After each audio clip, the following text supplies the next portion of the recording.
Estudié arte y convención en pintura hace hartos años y luego, más que nacer un interés, empecé a escribir cuentos y los escribía en mi croquera y luego una vez me aventuré a ilustrarlo. Participé de un concurso, me acuerdo, hace como 15 años y no salió nada, pero quedó ahí el primer libro que ahora está, ni siquiera lo tengo, está como, lo tengo en un archivo de internet, o sea, del computador, y luego seguí escribiendo. Siempre me gustó escribir paralelamente a la ilustración, al dibujo, la pintura, hasta que nació el libro Caracol no tiene casa, que es este. Y este libro lo hice como para acompañar un proceso personal y escribí un cuento, lo fui ilustrando. Ya no me acuerdo tanto del proceso, pero de ahí lo llevé a una editorial, a la editorial Una Casa de Cartón, que está acá en Limache, y se editó. Y eso me dio pie para seguir en el mundo, o sea, seguir imaginando en el formato libros. Porque cuando era chica, tenía 9 años en cuarto básico, tenía una compañera de curso, la Connie, y la Connie era seca para dibujar, pero sequísima, y dibujaba así muy cartoon, como caricaturas, personajes con ojos grandes, y ella tenía un cuaderno que lo llevó al colegio, lo llevaba al colegio, y lleno de cuentos, y de cuentos ilustrados. Y yo me acuerdo de una vez que lo vi y que para la cagada, como no podía creer que existiera esa posibilidad.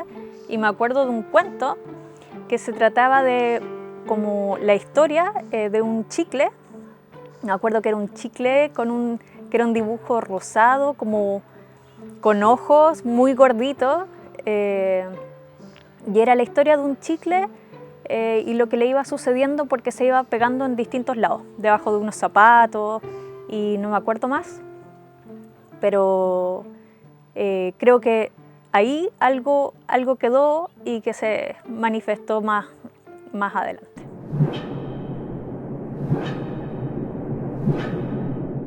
Es mi último libro editado.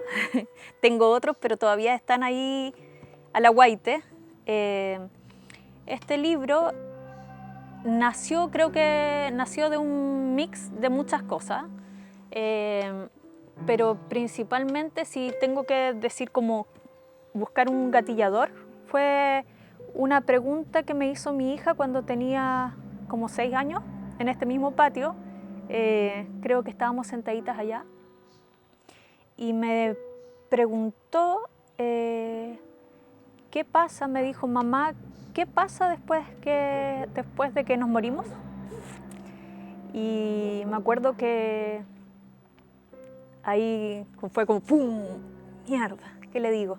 Le dije que no sabía, pero que yo creía que nos transformábamos en lo que más amábamos o habíamos amado en la vida previa. Entonces le pregunté en qué se transformaría ella después de que se muriera. Y ahí empezamos a divagar y a reírnos. Hablamos de una señora que ama los perros, que vive por acá, que tiene como 30 perros en la casa que adopta, y decíamos, tal vez ella seguro se va a transformar en un perro en su otra vida porque ama los perros. Esta vieja es una vieja que ya es como parte de la sociedad no sé, por decirlo, no deseada, porque es mujer y vieja, o sea, ya es como el peor, lo más peyorativo que te pueden decir. La vieja es súper despectivo. En primer lugar. Después es una persona, una mujer que se autoexilia de la sociedad y se encierra en su casa, y adentro de su casa, y no tiene más contacto humano, y adentro de su casa ella se dedica a cultivar su jardín, y ese es como a través de su jardín ella se conecta con el universo entero a través del cuidado de su jardín. Entonces eso me gustó, este personaje como relegado socialmente. Estéticamente la señora es como que es un poco la estética de una persona indigente. Está muy basado el personaje en el anticristo, en el divino anticristo, que era un personaje que cuando yo estudié en Santiago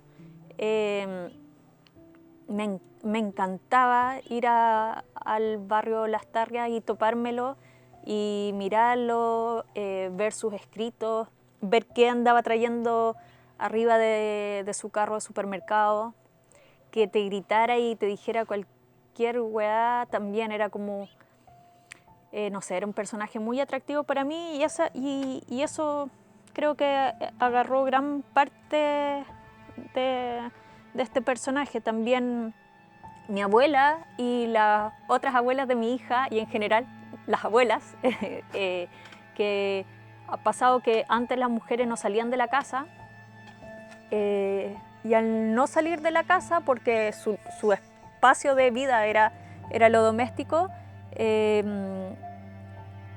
pasaba mucho que las mujeres, en el caso de mi abuela, cultivaba un jardín con un cuidado y con un amor hermoso. Entonces yo me acuerdo de cuando era chica, en su casa que quedaba en Recoleta, ya no existe porque la demolieron, tenía un patio precioso y yo me metí ahí y era así como perderte en una cosa en un espacio muy onírico porque estaba lleno de árboles frutales.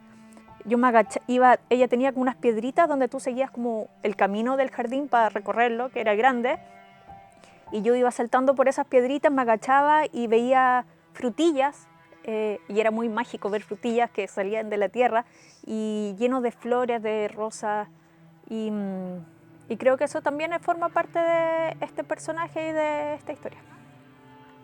Pero creo que sí me interesa mucho el tema de los prejuicios, en el sentido de que el personaje principal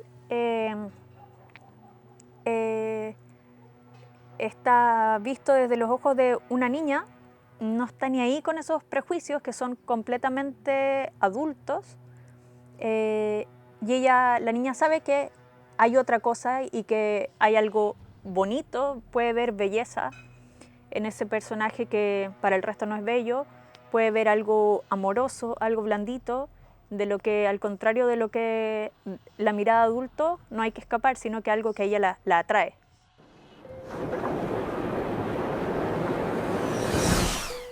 Actualmente estoy trabajando en muchos proyectos, como siempre. Me gusta estar como haciendo muchas cosas a la vez. Entonces estoy trabajando en un par de libros, un libro sobre la memoria de un río, otro libro sobre un perro que se robó una pantufla, que se llama ¿Quién se robó mi pantufla?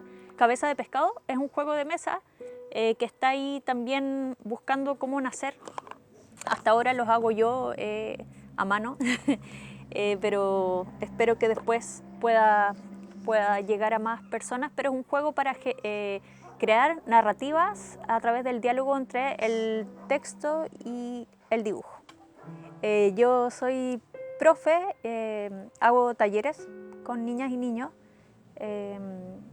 y bueno, lo que siempre trato de transmitirles es que no hay dibujo feo ni lindo, ni tampoco una idea o una historia buena o mala. Simplemente hay historias y dibujos. Existe dibujar o no dibujar, pero no existe un dibujo bueno o un dibujo malo.